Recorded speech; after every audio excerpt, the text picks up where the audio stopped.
Jumpa kembali di MTT Journey Inspiration of Life. Pagi ini saya mau coba sharingkan teman-teman dengan temanya begitu besar kasih Tuhan, maka ada penebusan demi firman dan roh Tuhan bagi keselamatan kita gitu. Jadi temanya itu teman-teman.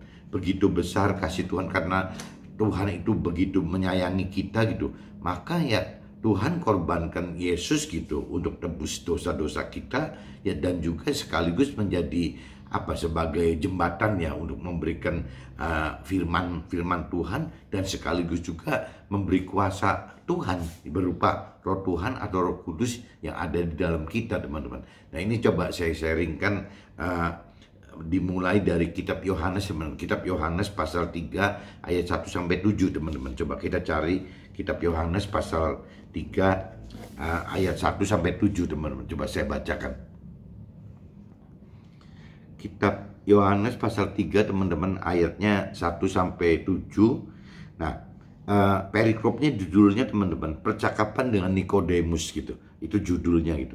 Adalah seorang Farisi yang bernama Nikodemus, seorang pemimpin agama Yahudi. Ia datang pada waktu malam kepada Yesus dan berkata, "Rabi, kami tahu bahwa engkau datang sebagai guru yang diutus Allah, sebab tidak ada seorang pun yang dapat mengadakan tanda-tanda yang engkau adakan itu jika Allah itu tidak menyertainya." Jadi ini cerita mujizat, teman. Jadi Nikodemus ini orang Yahudi ya, yang mengakui bahwa Yesus ini adalah utusan Allah karena dasarnya Nikodemus melihat mujizat, teman-teman, melihat mujizat yang Yesus perbuat gitu. Nah, ini Yesus menjawab, katanya, "Aku berkata kepadamu, sesungguhnya jika seorang tidak dilahirkan kembali, ia tidak dapat melihat kerajaan Allah," gitu. Nah, ini coba teman-teman camkan gitu di ayat 3-nya. Yesus menjawab, katanya, "Aku berkata kepadamu, sesungguhnya jika seorang tidak dilahirkan kembali, ia tidak dapat melihat kerajaan Allah," gitu. Kata Nikodemus kepadanya, "Bagaimana mungkin seorang dilahirkan kalau ia sudah tua?" Jadi si Nikodemus berpikirnya lahir dalam arti kata physically ya, jadi lahir secara lahiriah, fisik gitu. Padahal maksudnya Yesus kan bukan itu gitu. Dapatkah ia masuk kembali ke dalam rahim ibunya dan dilahirkan lagi gitu? Jawab Yesus, "Aku berkata kepadamu, sesungguhnya jika seorang tidak dilahirkan dari air dan roh, ia tidak dapat masuk ke dalam kerajaan Allah. Apa yang dilahirkan dari daging adalah daging, dan apa yang dilahirkan dari roh adalah roh," gitu. "Janganlah engkau heran, karena aku berkata kepadamu, kamu harus dilahirkan kembali." Jadi pada prinsip firman Tuhan seperti itu, teman-teman. Yang Nikodemus tangkap apa yang dikatakan Yesus ini dari sisi lahiriah gitu, jadi orang lahir baru. Tapi kalau yang maksudnya Yesus di sini maksudnya lahir baru itu adalah bisa nggak gitu kita bisa, kalau kita bicara untuk mendapatkan kerajaan Allah gitu, untuk bisa melihat kerajaan Allah, untuk bisa mendapatkan dapat hidup sesuai rancangan dan kehendak Tuhan, ya kuncinya satu, teman. Bagaimana kita bisa mengenal firman Tuhan, bagaimana kita bisa mengerti firman Tuhan, dan bagaimana kita bisa melakukan firman Tuhan gitu. Dimana untuk pengenalan, pengertian, dan melakukan firman Tuhan ini ya berbeda sekali, teman-teman, dengan apa yang biasa dikenal, dimengerti, dan dilakukan oleh dunia gitu, orang-orang dunia. Bahkan kalau kita pelajari lebih dalam lagi gitu, apabila kita mengenal, mengerti firman Tuhan lebih dalam, kadang-kadang jadi melakukan firman itu jadi malah dianggap seperti ketidakwajaran bagi dunia gitu. Bahkan bisa disebut kesalahan dan bisa disebut juga kebodohan, teman-teman. Jadi melakukan firman Tuhan itu bagi dunia adalah ketidakwajaran, ya bisa disebut kebodohan, bahkan bisa disebut kesalahan gitu. Sedangkan dari sisi firman Tuhan gitu, dari sisi rohani, firman Tuhan adalah kebenaran gitu, kebenaran yang Tuhan ajarkan kepada kita. Nah, ini yang disebut lahir baru oleh Yesus kepada Nikodemus ini adalah maksudnya pola apanya? Jadi pola pikirnya, pola hidupnya, karakter kita gitu. Karakter lama kita, pola pikir lama kita bisa dirubah nggak gitu menjadi pola pikir dan karakter yang baru gitu. Nah, pola pikir dan karakter yang baru otomatis harus menyesuaikan dengan apa yang firman Tuhan perintah dan peraturkan, teman-teman. Sedangkan untuk melakukan perintah peraturan firman Tuhan itu yang tadi dikatakan ya pada umumnya ya aneh gitu, dianggap tidak wajar, teman-teman. Dianggap nggak wajar, bagi dunia itu dianggap nggak wajar gitu. Karena target utama dari dari yang firman Tuhan perintah peraturkan adalah bagaimana kita hidup dengan mencari keselamatan akhirat, teman-teman. Bukan yang ditargetkan orang dunia pada umumnya. Kalau orang dunia pada umumnya itu mentargetkan diri bagaimana mencari kesusahan duniawi gitu. Jadi beda sekali di situnya, teman-teman.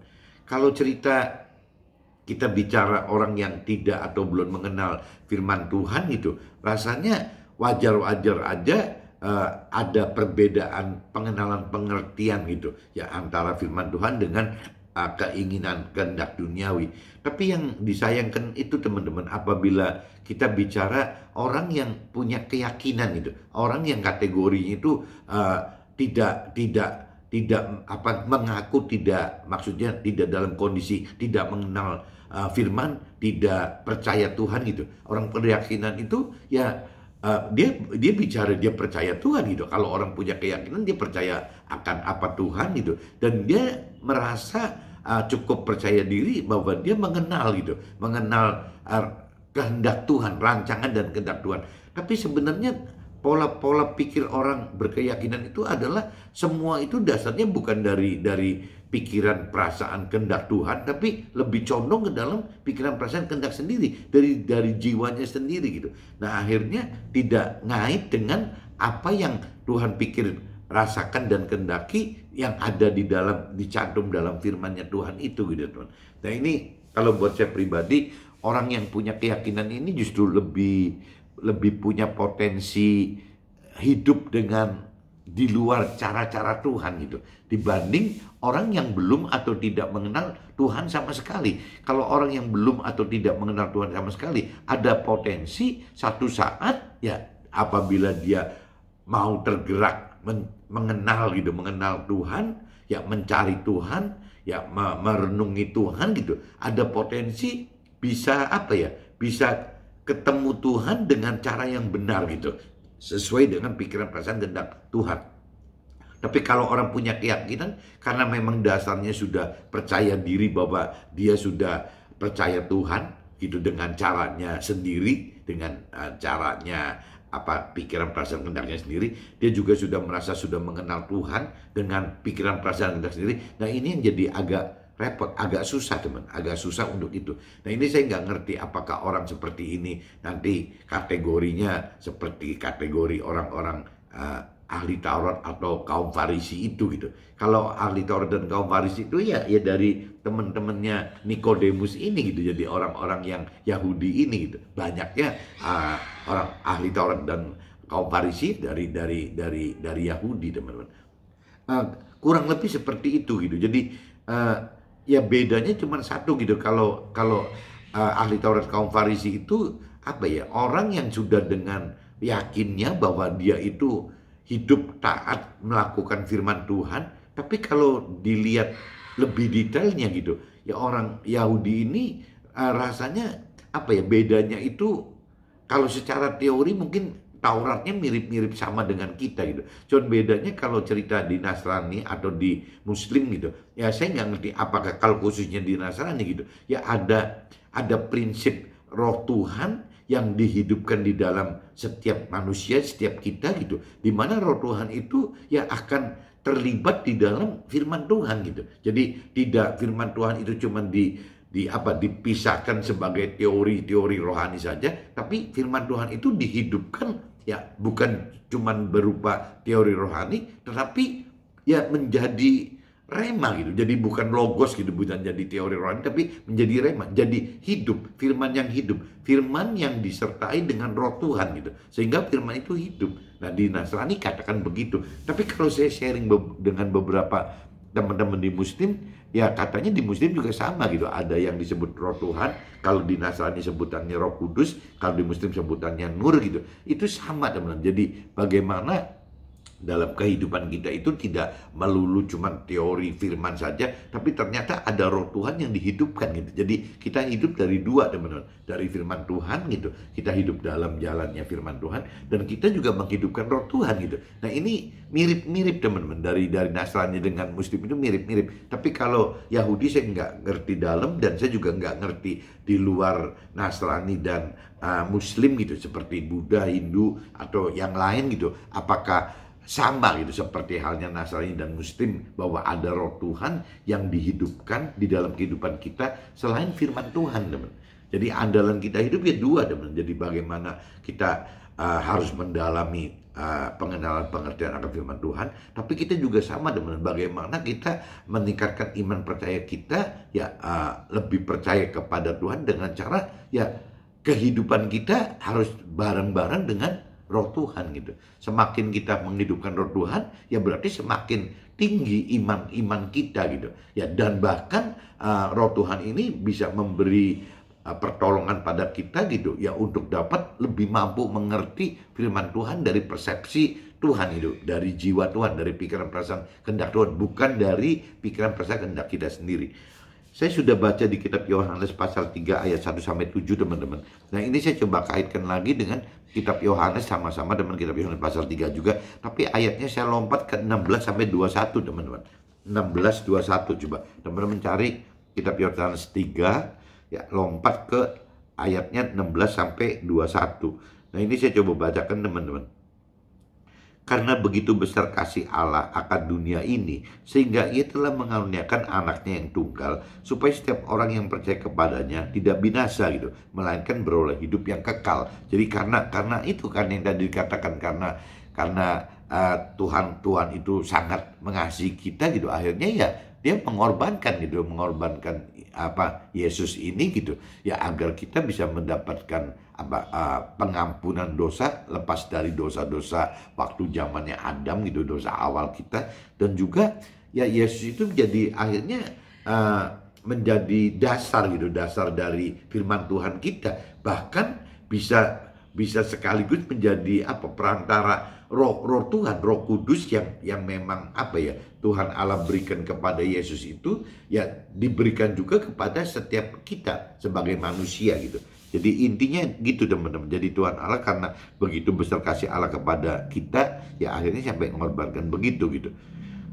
Sebab Allah mengutus anaknya ke dalam dunia bukan untuk menghakimi dunia, melainkan untuk menyelamatkannya oleh dia. Jadi kalau sampai firman Tuhan datang, kalau saya biasa diuniversalkan itu, Yesus itu saya kategorikan sebagai firman Tuhan, teman. Jadi firman Tuhan itu datang bukan untuk menghakimi dunia, teman-teman, tapi firman Tuhan itu datang ya justru untuk menyelamatkannya gitu, menyelamatkan kita ya, oleh karena firman Tuhan tadi gitu. Barang siapa percaya kepadanya, ia tidak akan dihukum. Barang siapa tidak percaya, ia telah berada di bawah hukuman. Jadi bukan berarti kalau tidak percaya itu dihukum gitu, tapi otomatis gitu. Kalau kita tidak percaya berarti kita tidak mengenal, tidak mengerti, tidak melakukan firman Tuhan. Ya otomatis kita masuk dalam penghukuman, teman-teman. Jadi bukan istilahnya Tuhan yang menghukum gitu, bukan, teman. Jadi orang yang tidak mengenal firman Tuhan, orang yang tidak mengerti firman Tuhan, dan orang yang tidak melakukan firman Tuhan, dengan otomatis gitu, tanpa Tuhan hukum, ya sudah terhukum gitu. Nah, ini teman-teman coba bedakan. Jadi bukan Tuhan jahat kalau tidak mengenal, tidak mengerti, tidak melakukan itu berarti Tuhan hukum orang yang enggak, teman-teman. Jadi memang ya pasti otomatis ya akan tersesat dengan sendirinya gitu. Jadi karena tidak mengenal, tidak mengerti, tidak melakukan firman, ya otomatis ya akan mengalami hukum dan dengan sendirinya gitu, teman.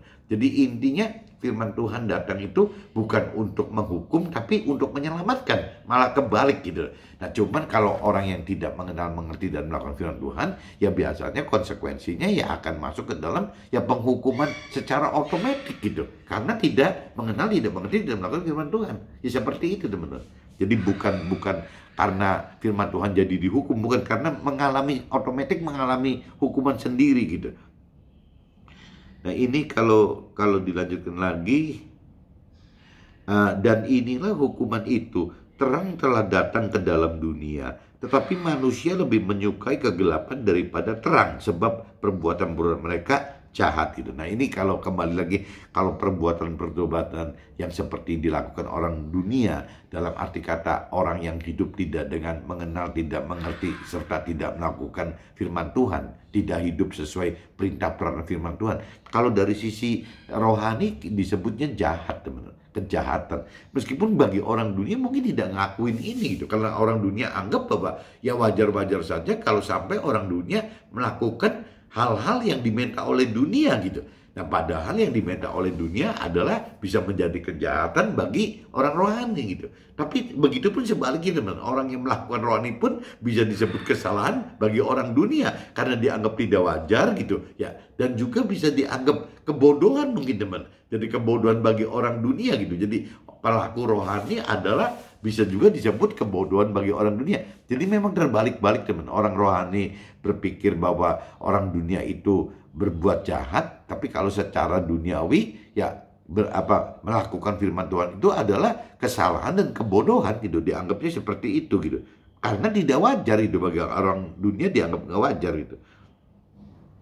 Nah, barang siapa berbuat jahat, membenci terang dan tidak datang kepada terang itu, supaya perbuatan-perbuatannya yang jahat itu tidak nampak gitu. Jadi ini di teman-teman simak gitu, bahwa sebab barang siapa berbuat jahat, membenci terang dan tidak datang kepada terang itu, supaya perbuatan-perbuatan yang jahat itu tidak nampak. Jadi maksudnya apabila orang-orang dunia gitu atau orang-orang yang punya keyakinan tidak mengenal, tidak mengerti akan firman Tuhan, ya mereka anggap mereka tidak salah teman-teman.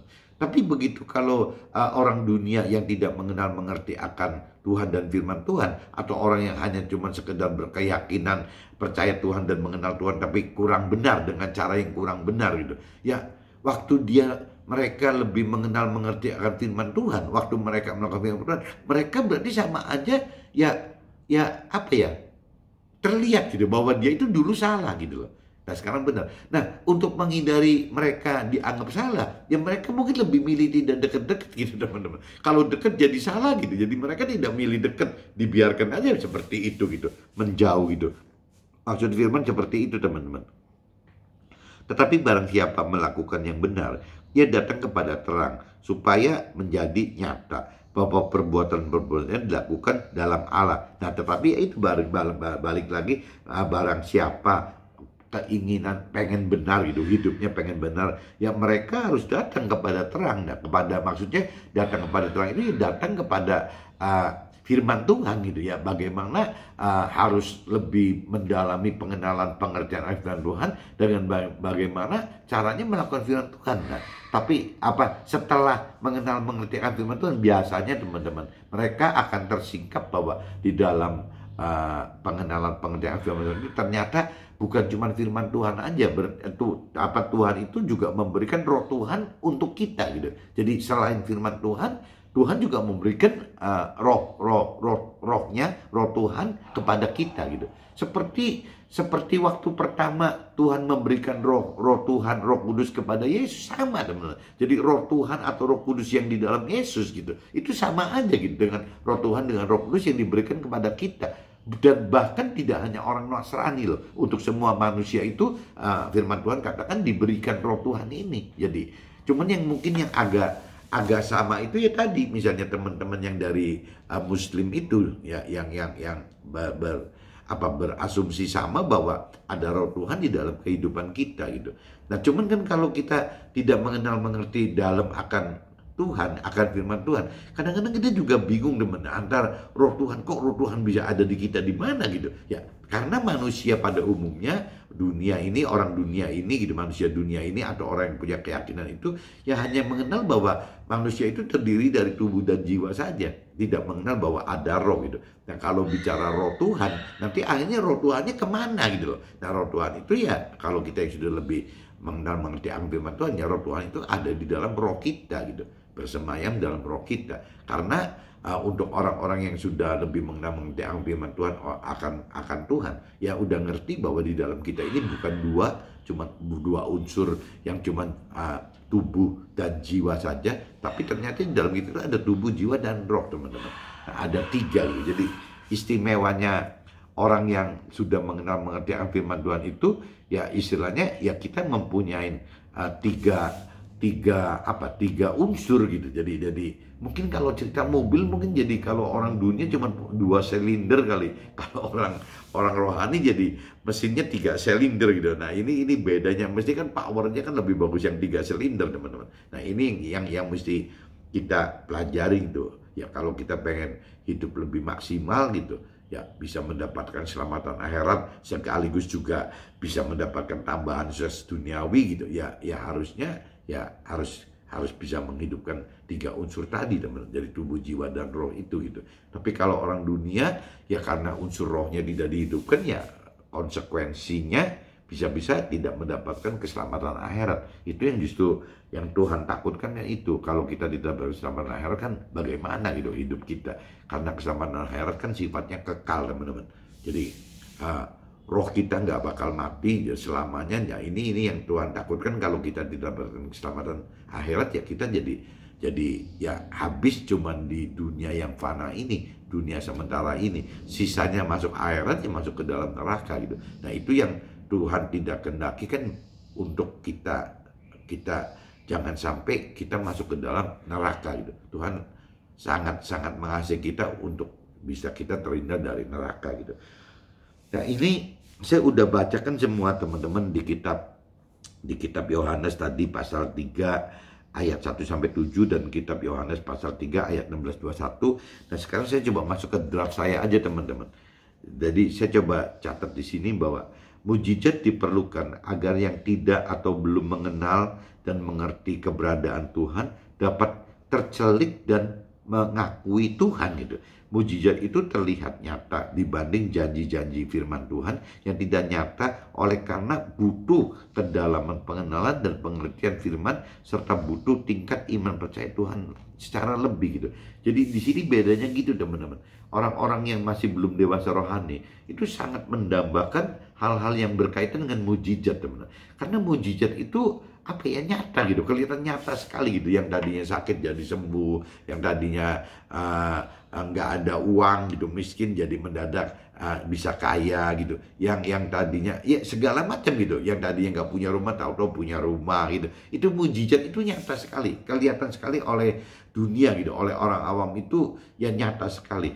Itu bagi orang-orang yang belum dewasa rohani bisa begitu. Tapi kalau orang-orang yang sudah lebih dewasa rohani, biasanya mujizat itu apa ya? Jadi orang yang sudah mengerti firman Tuhan lebih dalam gitu, orang yang lebih dewasa rohani tahu gitu bahwa mujizat itu adalah awal-awal cara Tuhan membuat tanda-tanda agar orang yang benar-benar masih bayi atau anak-anak rohani itu jadi percaya gitu akan keberadaan Tuhan.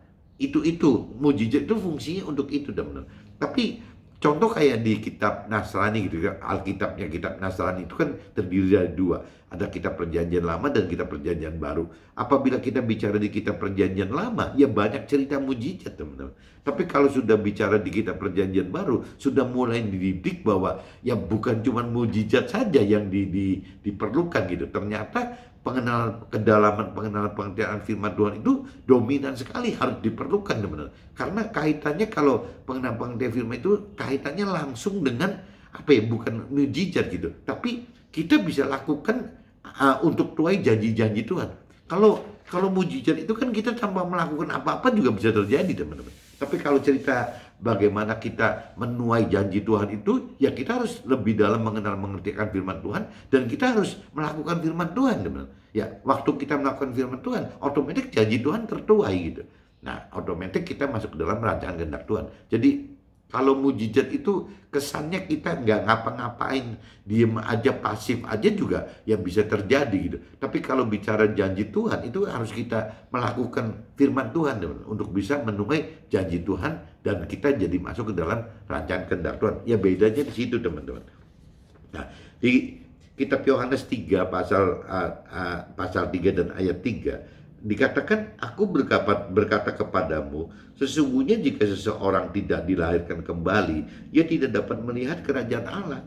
Itu dia katakan begitu, firman katakan begitu. Aku berkata kepadamu, sesungguhnya jika seseorang tidak dilahirkan kembali, ia tidak dapat melihat kerajaan Allah gitu. Makna dari ayat ini adalah jika kita tidak mau dan tidak mampu mengubah pola hidup dan karakter lama kita menjadi pola hidup dan karakter yang baru sesuai dengan firman Tuhan, maka kita sulit akan dapatkan keselamatan akhirat. Karena ya polanya tidak berubah, teman-teman. Jadi pola hidup kita tidak berubah, karakter kita tidak berubah. Nah, pola hidup lama kita, karakter kita yang lama itu tidak mencerminkan kita bisa mendapatkan keselamatan akhirat, teman-teman.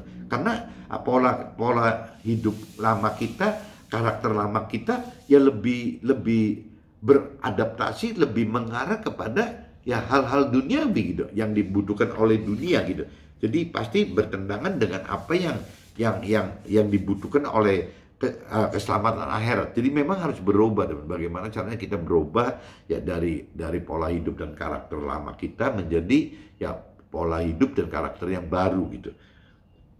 Kerajaan Allah adalah keselamatan akhirat, di mana hanya akan kita dapatkan jika kita mau mencari untuk mengenal dan mampu mempelajari untuk mengerti serta mampu melakukan firman untuk mendapatkannya gitu. Jadi ya satu-satunya jalan apabila kita percaya akan perintah peraturan Tuhan, ya memang kembali lagi gitu. Kalau kita untuk melihat atau mendapatkan kerajaan Allah yang diartikan di sini adalah melihat dan mendapatkan keselamatan akhirat, tidak ada cara lain, teman-teman. Ya kita harus mau gitu. Ya harus mau untuk mengenal gitu, mengenal firman Tuhan dengan cara ya minimal kalau untuk zaman sekarang kan ada kitab suci gitu ya, berarti kita harus mau membaca kitab suci gitu, minimal itu, teman-teman. Nah, waktu kita sudah mau mengenal apa firman Tuhan di kitab suci, nah baru kan setelah kita baca beberapa kata, berapa kali, beberapa periode gitu, nah, bolak-balik berapa kali, nah di situ akan mulai ada pengertian, teman-teman, bahwa untuk mampu mengerti itu ternyata tidak cuma cukup hanya dengan kemauan, tapi harus dengan kemampuan. Nah, kemampuan ini di firman Tuhan dibukakan ya harus menghidupkan roh Tuhan, teman. Roh Kudus di dalam kita atau nur kalau bagi orang Muslim harus dihidupkan sehingga dengan hidupnya roh Tuhan ini kita jadi mampu mengerti firman Tuhan dari persepsi Tuhan gitu, bukan dari persepsi kita. Jadi kita butuh menghidupkan roh Tuhan untuk bisa mampu mengerti. Bahkan di firman katakan untuk bisa mampu melakukan firman Tuhan pun sama, teman. Harus bisa menghidupkan roh Tuhan. Karena kalau tanpa roh Tuhan kita nggak punya kuasa, teman, nggak punya kekuatan, nggak punya kuasa untuk dapat mengerti dan untuk tidak punya kuasa untuk dapat melakukan firman Tuhan gitu. Nah ini butuhnya apa? Kedalaman pengertian firman Tuhan itu ya seperti itu, teman, untuk dapat mengerti bahwa ada roh Tuhan di dalam kita, di mana roh Tuhan adalah sumber kuasa, kekuatan gitu, kuasa untuk bisa mampu mengerti dan mampu melakukan firman Tuhan, teman-teman. Nah, karena begitu besar kasih Tuhan kepada manusia, maka Tuhan korbankan Yesus gitu sebagai tebusan dosa manusia. Jadi Yesus itu dikorbankan Tuhan bagi kita loh. Itu bukan cuma urusan firman dan roh Tuhan saja, bukan firman dan roh Tuhan atau Roh Kudus saja, tapi juga untuk tebus dosa kita, teman. Dosa awal kita waktu zamannya Nabi Adam gitu. Jadi Yesus itu adalah penebus dosa gitu bagi kita supaya kita tidak punya dosa awal lagi. Nah, sekaligus yang menjadi itu jadi sekaligus sebagai alat Tuhan memberitakan firman gitu ya, dan juga ya memberi kuasa Tuhan berupa roh Tuhan tadi gitu. Jadi minimal kalau yang saya tangkap gitu ya, bahwa Yesus itu menjadi tiga fungsi yang jelas gitu. Jadi satu, jelas sebagai penebus dosa kita, dosa awal kita. Kedua, sebagai firman Tuhan gitu. Jadi dengan adanya Yesus kita jadi mengenal firman Tuhan. Dan ketiga, ya sebagai jembatan, yaitu roh Tuhan itu gitu. Roh Tuhan yang seperti Tuhan Allah berikan kepada Yesus kan sama, roh Tuhan atau Roh Kudus. Nah itu juga hadir di kita, teman-teman. Jadi Yesus wafat seorang diri, tapi akhirnya ya firmannya nyebar kemana-mana dan roh Tuhannya juga jadi spreading kemana-mana, teman-teman. Nah ini saya sering katakan kadang-kadang iblis nggak ngerti gitu dengan pola-pola kerja Tuhan seperti ini gitu. Jadi dianggapnya waktu Yesus wafat dianggapnya kalah gitu, Tuhan kalah. Tapi sebenarnya kan Tuhan bukan kalah, memang Tuhan sudah merencanakan bahwa dengan Yesus wafat itu justru bagaimana jadi dosa kita tertebus, jadi kita bisa masuk ke dalam keselamatan akhirat, dan kita juga jadi mendapatkan firman gitu. Semua dari antara kita bisa mendapat firman, bahkan kita mendapatkan kuasa Roh Tuhan tadi gitu, Roh Kudus tadi. Nah, 3 ini yang didapat Yesus wafat gitu. Kalau tanpa Yesus jadi korban, nggak mungkin kita bisa mendapatkan 3 ini. Nah, ini iblis rasanya nggak tahu teman-teman. Dengan kondisi Tuhan akan minimal memberikan 3 ini kepada manusia, ya iblis nggak ngerti gitu. Kalau iblis ngerti, mungkin iblis nggak minta apa ini itu gitu ya. Jadi ya karena iblis nggak ngerti, jadi seperti itu teman-teman. Nah, ini kalau dilanjutkan lagi teman-teman, barang siapa percaya kepada Tuhan dan firman Tuhan, maka akan taat melakukan perintah dan peraturan firman Tuhan itu. Dimana banyak prinsip dari firman Tuhan itu berbeda teman-teman dengan prinsip dari duniawi gitu. Memang berbeda sekali gitu. Firman Tuhan dengan prinsip mencari keselamatan akhirat, sedangkan prinsip dari duniawi ya mencari keselamatan duniawi saja gitu. Jadi memang dasarnya itu udah beda sekali teman-teman. Jadi bagaimana orang duniawi itu atau orang punya keyakinan itu, bagaimana caranya kesuksesan duniawi itu jadi andalan gitu. Jadi andalan hidup, ya mungkin bisa saja selama kalau ukurannya kesuksesan duniawi itu adalah andalan atau keamanan hidup selama di dunia ini, ya bisa teman-teman.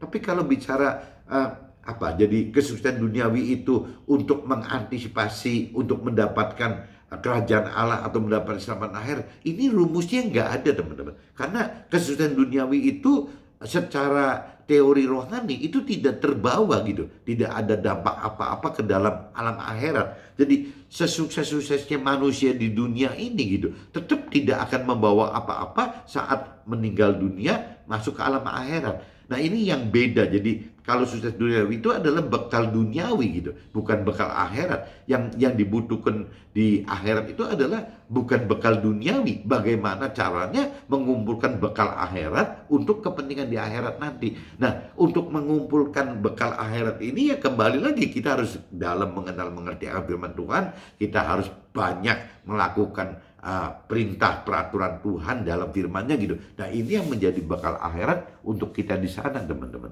Nah, ini yang orang duniawi, orang yang punya keyakinan tidak mengenal, tidak mengerti maksud firman seperti ini. Nah, ini yang bahaya teman-teman. Jadi ya itu, jadi orang duniawi atau orang punya keyakinan itu cuma mengandalkan kesuksesan duniawi ya untuk di dunia saat ini, dan memang mungkin gitu, sangat mungkin. Tapi begitu beralih ke alam akhirat, ya itu ditinggal semua, tidak mungkin bisa menjadi alat keselamatan akhirat gitu. Secara rohani, orang yang hidup tanpa mengenal dan tanpa mengerti serta tanpa melakukan firman Tuhan adalah orang yang melakukan kejahatan. Itu dari sisi rohani, dari sisi firman Tuhan katakan begitu. Orang yang tidak mengenal, tidak mengerti dan melakukan firman Tuhan adalah orang yang jahat gitu. Ya, adapun secara dunia, hidup melakukan firman Tuhan adalah ketidakwajaran, malah kebalik. Kalau orang dunia anggap bahwa melakukan firman Tuhan itu adalah ketidakwajaran, bahkan dapat dianggap kebodohan dan kesalahan gitu. Nah, ini bolak-balik begini karena kembali lagi orang dunia tidak mengenal, tidak mengerti apa yang firman Tuhan perintah peraturkan gitu. Bagaimana kita hidup untuk mendapatkan keselamatan akhir itu orang dunia tidak tahu, orang keyakinan tidak tahu teman. Mudah-mudahan teman-teman dengan saya coba jelaskan apa sharing pagi ini, teman-teman bisa tangkap gitu bahwa ya bedanya pola pikir duniawi dengan rohani itu ya seperti ini teman-teman. Dan di sini juga teman-teman harus tahu begitu, yang di temanya gitu, begitu besar kasih Tuhan, maka ada penebusan demi firman dan roh Tuhan, yaitu bagi keselamatan kita semua. Jadi yang tadi saya katakan bahwa karena begitu besar kasih Tuhan, ya Tuhan sampai korbankan Yesus itu ya untuk satu menebus dosa awal kita gitu. Kedua untuk menjadi firman sebagai panutan hidup kita untuk hidup benar gitu, mendapatkan keselamatan akhirat. Dan ketiga, memberikan kuasa Tuhan gitu melalui roh Tuhan atau roh kudus yang ada di dalam kita. Mudah-mudahan bisa ditangkap teman-teman, dan apabila ada berguna, coba sharingkan juga ke teman-teman yang lain atau keluarga yang lain. Oke, see you, bye-bye.